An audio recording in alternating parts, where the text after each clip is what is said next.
এটি কোনো তার ভিউ বিজনেস কিনা সেটাও আমি জানি না। এই পৃথিবীতে দুটো জিনিস আছে, একটি হচ্ছে জয় আর একটি হচ্ছে পরাজয়। এই জয়ের অনুভূতিটা আসলে প্রকাশ করা যায় না খুব সহজেই। আমি ইলেকশন করার সময় আমার লিফলেটে কি কি কাজ করব এমন একটা প্রতিজ্ঞা আমি দিয়েছি। পরাজয় হলে মানুষ অনেক কিছুই করে।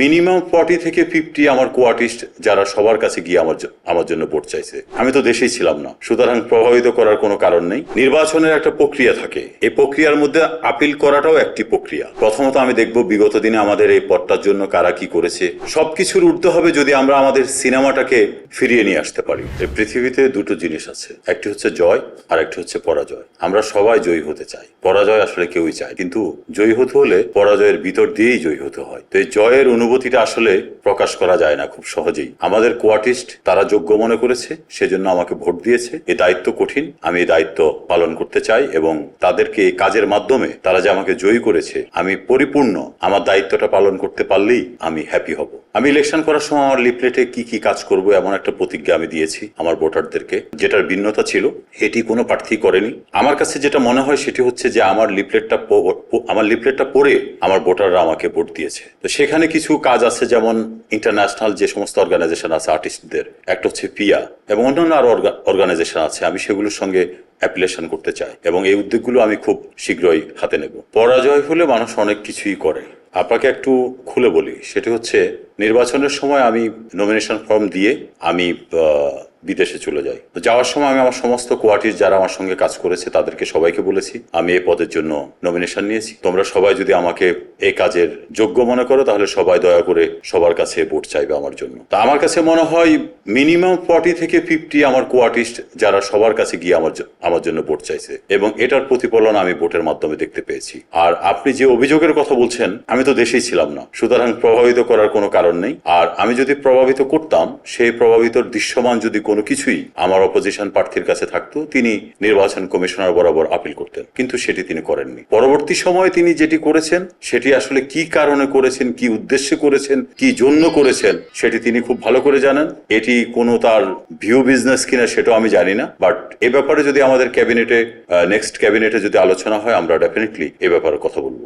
আমি আপনাদেরকে বলবো আগেই, যদি আর্থিক কোনো অভিযোগ থাকে তিনি নির্বাচন কমিশনার বরাবর সে বিষয়টি উপস্থাপন করতে পারতেন, আপিল করতে পারতেন, তিনি সেটি করেননি। পরবর্তীতে তিনি মিডিয়ায় সেই বিষয় নিয়ে কথা বলেছেন। নির্বাচনের একটা প্রক্রিয়া থাকে, এই প্রক্রিয়ার মধ্যে আপিল করাটাও একটি প্রক্রিয়া। তো তিনি কেন আপিল করেননি, কেন পরবর্তীতে সংবাদ সম্মেলন করে এই প্রশ্নগুলো করেছেন, এটি আপনারা তাকেই জিজ্ঞাসা করতে পারেন। কিন্তু যে সমস্ত ভিডিও ক্লিপ আমি দেখেছি সেখানে আমাদের সাংবাদিক ভাইয়েরাও একটিবার ওনাকে প্রশ্ন করেননি যে আপনার এই অভিযোগগুলো আজকে যেটি সংবাদ মাধ্যমে আপনি দিচ্ছেন সেগুলি আপনি নির্বাচন কমিশনার বরাবর দিয়েছেন কিনা। তা আমি আশা করবো আপনারাও নেক্সট টাইম আমরা একটা অভিযোগ করছি, আমরা একটা কথা বলছি, সেটার প্রক্রিয়াগত সবকিছু ঠিকঠাক আছে কিনা এ ব্যাপারে নেক্সট টাইম প্রশ্ন করবেন। এই দায়িত্বটা অনেক কঠিন ইন্টারন্যাশনাল অ্যাফেয়ার্স সেক্রেটারি। প্রথমত আমি দেখব বিগত দিনে আমাদের এই পদটার জন্য কারা কি করেছে, কতটুকু কাজ বাকি আছে বা কিছু বাকি আছে কিনা, এবং ভবিষ্যতে পরিকল্পনা অনুযায়ী আমি কতদূর নিয়ে যেতে পারি এই ইন্টারন্যাশনাল কমিউনিকেশন। সবকিছুর ঊর্ধ্বে হবে যদি আমরা আমাদের সিনেমাটাকে ফিরিয়ে নিয়ে আসতে পারি। আমি মূল কথা বলবো, আমাদের ইন্ডাস্ট্রিতে যে সমস্ত প্রডিউসার প্রডিউস করে তারা তাদের মূলধনও ফেরত পায় না। তা আমরা খুব শীঘ্রই আমরা চেষ্টা করব যে আমাদের প্রডিউসারদের ইনভেস্টমেন্ট সিকিউর করা যায় কিভাবে। আপনাদের মাধ্যমে একটা তথ্য আমি দিতে চাই, চায়নার মতো একটা কান্ট্রিতে ইয়ারলি $9 বিলিয়ন তাদের রেভিনিউ হয় সিনেমা থেকে, অথচ আমরাও 20 কোটি জনগোষ্ঠীর একটি দেশ, সেখানে $2 বিলিয়ন আমাদের রেভিনিউ আসার কথা, কিন্তু আমাদের ইন্ডাস্ট্রি নষ্ট হয়ে গেছে। চায়নাতে আমি আর একটা জিনিস লক্ষ্য করেছি, আমি কিছু ডাটা দেখেছি, সেই ডাটার মধ্যে আমি পেয়েছি সিনেপ্লেক্স এবং অন্যান্য জায়গা থেকে প্রডিউসাররা অন্তত 50% টাকা টিকেটের পায়, আমরা সেখানে 20% 30% এরকম টাকা পাই। তা আমরাও সরকারের কাছে অনুরোধ করব যাতে করে আমাদের প্রডিউসার অ্যাটলিস্ট এই ট্রানজ্যাকশন পিরিয়ডটা আমাদের ইন্ডাস্ট্রিকে কামব্যাক করানোর জন্য হলেও সিনেপ্লেক্স যেগুলো আছে তারা অন্তত 60% করে আমাদের প্রডিউসারকে টাকা দিয়ে দেবে। যদি তারা দিতে পারে টিকেটের 60% টাকা, আমি বিশ্বাস করি আমাদের সিনেমা ঘুরে দাঁড়াবেই। প্রথম কথা হচ্ছে আমাদের শিল্পীদের কে সিকিউর করতে হলে সিনেমা থাকতে হবে। আর সিনেমা কেন থাকছে না? বিকজ হচ্ছে প্রডিউসার তার টাকাটাই পাচ্ছে না, যে টাকাটা ইনভেস্ট করতেছে সেই টাকাটা সে রিটার্ন পাচ্ছে না, যার কারণে সে repeatedly second third fourth movie তৈরি করতে পারতেছে না। সুতরাং আমাকে শিল্পীদের জন্য কাজ করতে হলে আগেই আমাকে সিকিউর করতে হবে এখানে যারা ইনভেস্ট করবে তাদের টাকাটা সিকিউর করতে হবে। তাদের টাকাটা সিকিউর করতে হলে কিভাবে করতে হবে সেটা একটা রোড ম্যাপ তৈরি করতে হবে, সেটার একটা পরিকল্পনা তৈরি করতে হবে।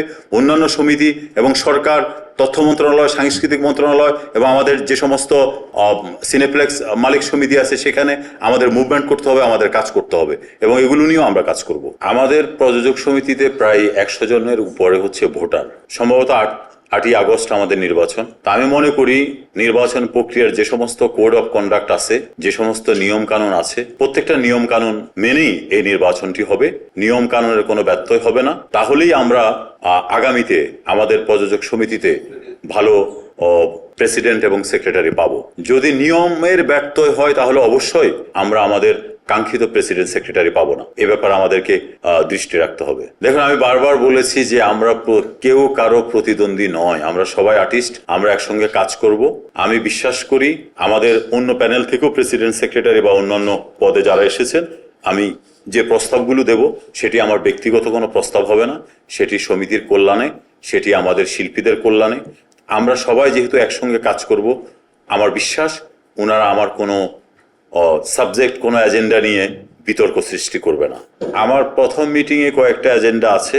আমাদের প্রথম মিটিং হবে আগামীকাল। তার মধ্যে এজেন্ডাদের মধ্যে হচ্ছে, প্রথম এজেন্ডা হচ্ছে আমার জানতে চাওয়া বিগত দিনে যে সমস্ত আমাদের ইন্টারন্যাশনাল কমিউনিকেশন হয়েছে তার ইমেল অ্যাড্রেস, তার ডাটাবেজ আমাকে অফিসিয়ালি হস্তান্তর করা এবং আমাকে আরো জানানো যে কি ধরনের কাজ বাকি আছে, যেটা আমি পরবর্তীতে শেষ করতে আমার জন্য সুবিধা হবে। সেকেন্ড হচ্ছে আমি একটা প্রস্তাব দেব আমাদের international actors association, federation of actors association fear সঙ্গে একটা অ্যাপিলেশন করার জন্য আমরা আমাদের উদ্যোগ নেব সমিতির ক্যাবিনেট আমাকে সহায়তা করলে আমি এই কাজটি শুরু করতে পারবো। এ ধরনের আরো বেশ কিছু পদক্ষেপ আমার আছে। আমাকে আসলে প্রথম ক্যাবিনেটে যাওয়ার পরে, মিটিং করার পরে আগামীতে আমি এজেন্ডাগুলো কিভাবে সাজাবো, কিভাবে দেব সেটা নিয়ে আমি চিন্তা করতে পারবো।